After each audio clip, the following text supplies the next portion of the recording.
میرے Peoples party کے جیالو سیاسی کارکنوں السلام علیکم۔ آج سید قمر عباس شہید کی 13ویں برسی ہے۔ آج سے 13 سال پہلے وہ قتل کی سیاست کا شکار ہوئے۔ شہید کی سیاست اور معاشرے میں ایک منفرد پہچان اور مقام تھی۔ وہ ایک کھرے اور سچے انسان پہچانے اور جانے جاتے تھے۔ بے لوث سیاسی کارکن اور بہادر نظریاتی ورکر تھے۔ مزاحمت کی کردار کے مالک تھے اور جدوجہد کی علامت تھے۔ یہ ساری خوبیاں اس میں کیسی آئی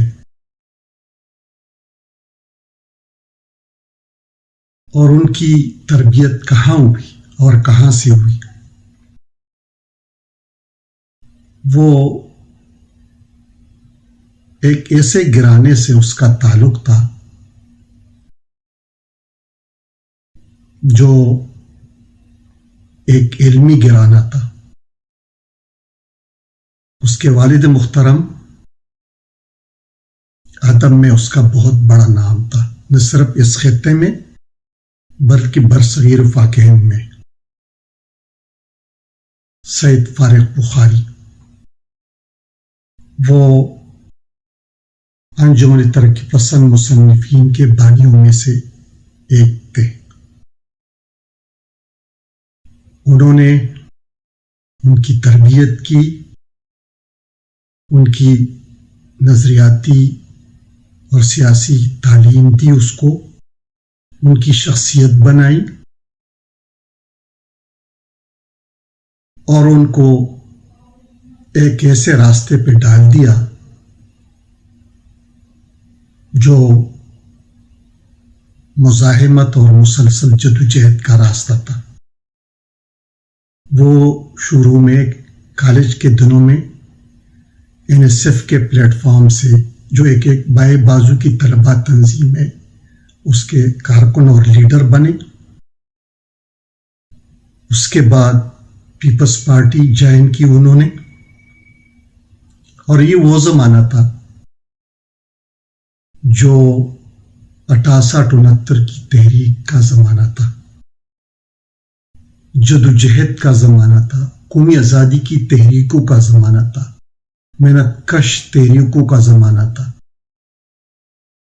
ویتنام میں امریکی سامراج کے خلاف بہت بڑی لڑائی لڑی جا رہی تھی، افریقہ میں، لاطینی امریکہ میں۔ ایسے ماحول میں انہوں نے تربیت پائی، ان کی بلوغت ہوئی، سیاسی، فکری اور شعوری۔ جب ہم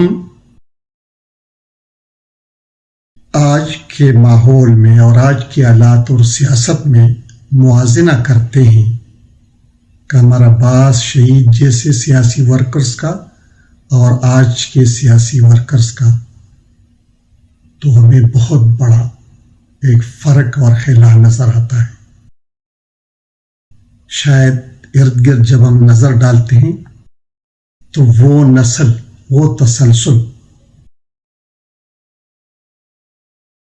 کہیں بھی نظر نہیں آ رہا ہے، اور اس وجہ سے سیاست اور سیاسی پارٹیاں اندر سے کھوکھلی ہو گئی ہے۔ تو آج ضرورت، جب ہم ان کی 13ویں برسی منا رہے ہیں اور ارد گرد کے ماحول اور حالات کو دیکھتے ہیں اور قمر عباس کی شخصیت اور جدوجہد کو دیکھتے ہیں، تو ہم اس بات پہ مجبور ہو جاتے ہیں کہ آج کے سرمایہ زدہ، ریاست زدہ اور روجتی ماحول میں اور بھی اس بات کی ضرورت پڑ جاتی ہے کہ قمر عباس جیسے کارکنوں کو جنم دیا جائے،